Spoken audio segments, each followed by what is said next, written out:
அடுத்தது நம்ம பார்க்க போகிறது வந்து பார்த்திங்கன்னா அசைன்மெண்ட் ஆப்பரேட்டரு. இந்த அசைன்மெண்ட் ஆப்பரேட்டர் பார்க்குறதுக்கு முன்னாடி ஒரு சில வேரியபிள்ஸை நான் ஃபஸ்ட்டு க்ரியேட் பண்ணி வைக்கிறேன். ஸோ அதை வச்சு உங்களுக்கு நான் எக்ஸ்ப்ளனேஷன் பண்ண முடியும் ஈஸியாக. நம்ம லாஸ்ட்டாக வந்து பார்த்திங்கன்னா அரித்மெட்டிக் ஆப்ரேஷன் நம்ம பார்த்துருப்போம். அதில் வந்து 2 வேரியபிளை நம்ம வந்து எப்படி ஆட் பண்ணுறது, சப்ட்ராக்ட் பண்ணுறது அந்த மாதிரி நம்ம பார்த்தோம், ரைட்?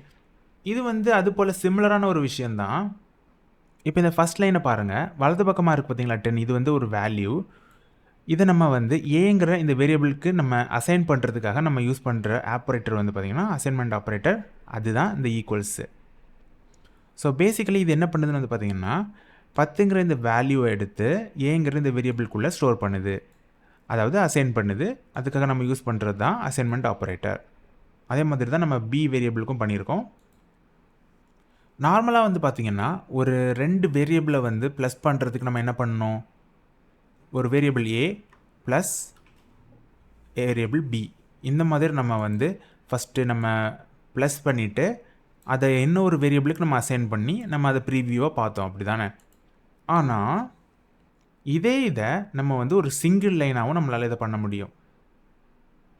நம்ம எக்ஸ்ட்ரா ஒரு ரிசல்ட்டுன்னு ஒரு வேரியபிள் க்ரியேட் பண்ணாமையே இதோட ஆன்சரை நம்ம பிரிண்ட் பண்ணுறதுக்கு ஒரு வழி இருக்குது. அது என்னங்கிறது இப்போ நான் உங்களுக்கு காட்டுறேன். நீங்கள் சொல்லலாம் ஜஸ்ட் ஏ ப்ளஸ் பின்னு போட்டோன்னா அதோட ஆன்சர் வந்துட போகுது அப்படின்னு. வெல், அந்த மாதிரி நம்ம ட்ரை பண்ணால் கண்டிப்பாக அதோட ஆன்சர் வராது.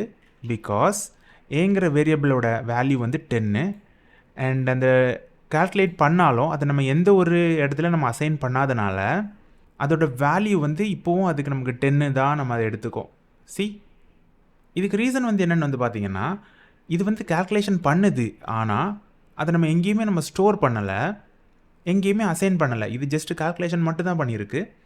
இந்த ப்ளஸ் ஆப்ரேட்டர் வந்து பார்த்திங்கன்னா ஜஸ்ட் அதை கூட்ட மட்டும் தான் செய்யும், அதாவது ஆடிஷன் பண்ணோம், ஆனால் வேறு எதுவுமே பண்ணாது. ஸோ ஏயையும் பியையும் கூட்டினா அது எங்கேயாவது அசைன் ஆனால் மட்டும்தான் நம்மளால் ப்ரிவியூ பண்ண முடியும், ரைட்? இந்த இடத்துல தான் வந்து பார்த்திங்கன்னா நம்ம ஆடிஷன் அசைன்மெண்ட்டை நம்ம யூஸ் பண்ண போகிறோம். அதாவது ஆடிஷனுக்கு அப்புறமா ஒரு ஈக்குவல் சிம்பிள் நீங்கள் ஆட் பண்ணிங்கன்னு வந்து பார்த்திங்கன்னா வலது பக்கமாக இருக்கக்கூடிய இந்த பி இந்த இடது பக்கமாக இருக்கக்கூடிய இந்த ஏ கூட சேர்ந்து அதில் வரக்கூடிய ஆன்சரை இந்த ஏங்கிற இந்த வேரியபிள்குள்ளே அது அசைன் பண்ணுது.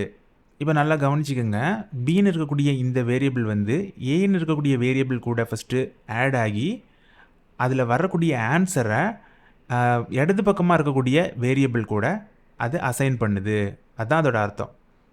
இப்போ இந்த ஏயோட வேல்யூ வந்து பார்த்திங்கன்னா 15, பிகாஸ் இது ரெண்டுமே ஆட் ஆனதும் இதோட ஆன்சர் வந்து 15 மாறுது. அதை திரும்ப அந்த ஏக்கு ரீஅசைன் பண்ணுது, அதனால இதோட ஆன்சர் வந்து பார்த்திங்கன்னா 15.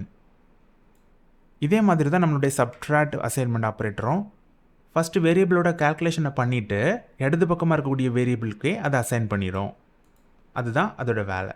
இப்போ வந்து பார்த்திங்கன்னா நம்ம வந்து சப்ட்ராக்ட் அசைன்மெண்ட் யூஸ் பண்ணியிருக்கோம். அதாவது மைனஸ் சிம்பிளாக நம்ம வந்து அந்த அசைன்மெண்ட் ஆப்ரேட்டருக்கு முன்னாடி நம்ம ஆட் பண்ணாலே போதும். ஃபஸ்ட்டு அதை வந்து மைனஸ் பண்ணிவிட்டு அதோட ஆன்சரை இடது பக்கமாக இருக்கக்கூடிய வேரியபிளுக்கு அசைன் பண்ணிடும்.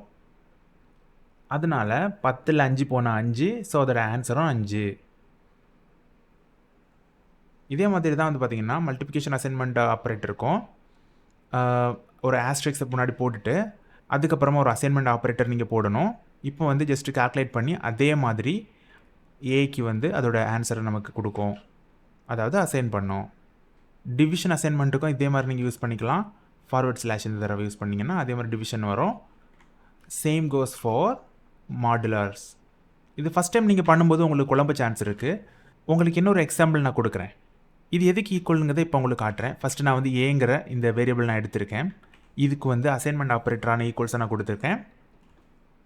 இதுக்கப்புறமா ஏ ப்ளஸ் பி வேரியபிள் இது ரெண்டையும் நான் யூஸ் பண்ணிடுறேன்.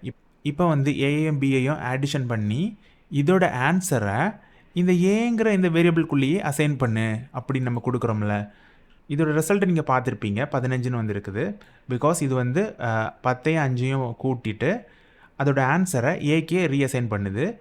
இதோட ஷார்ட் ஃபார்ம் தான் வந்து பார்த்திங்கன்னா ஏங்கிற இந்த வேரியபிள் கூடவே ஆடிஷன் அசைன்மெண்ட் ஆப்ரேட்டர் யூஸ் பண்ணி, அதாவது ஆட் பண்ணி அசைன் பண்ணுற ஆப்ரேட்டர் யூஸ் பண்ணிவிட்டு பிங்கிற நம்மளோட செகண்ட் வேரியபிளை நம்ம கொடுத்துருக்கேன். இது ரெண்டுமே வந்து பார்த்திங்கன்னா ஒரே வேலையை தான் பண்ணுது.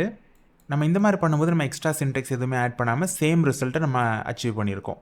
ஸோ அந்த மாதிரி விஷயத்துக்கு இது வந்து நமக்கு ரொம்ப யூஸ் ஆகும்.